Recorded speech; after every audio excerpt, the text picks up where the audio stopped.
টাকা এমন একটা জিনিস যেটা পাওয়ার জন্য মানুষ নিজের জীবনটা উজাড় করে দেয়। মানুষ বলে যে টাকা সবকিছু হয় না, কিন্তু সত্যি তো এটাই যে টাকা ছাড়া মানুষের কোনো অস্তিত্ব নেই। হাসপাতালের অসুস্থ মানুষটা জীবনে বাঁচা মরার সাথে লড়াই করে চলেছে, কিন্তু ডাক্তারের প্রথম কথা হলো আগে টাকা জমা করো, তারপর চিকিৎসা হবে। স্কুলে পড়লে টাকা, কলেজে শিক্ষা নিতে গেলেও টাকা, আর চাকরিতে সম্মান টাকার কাছে হার মেনে যায়।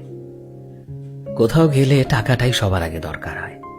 টাকা থাকলেই মানুষ মানুষকে মানুষ ভাবে। টাকা ছাড়া মানুষটা যতই সৎ ভালো মানুষ হোক না কেন, সমাজ সেই মানুষটাকে অবহেলা করতে শুরু করে। বাস্তব তো এটাই যে টাকা শুধু দরকারই হয় না, আজকের মানুষের প্রয়োজন হয়ে উঠেছে।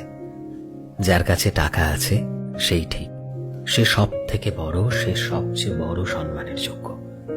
আর যার কাছে টাকা নেই, তার সত্যিগুলোকেও সহজে মিথ্যে বানিয়ে দেওয়া যায়।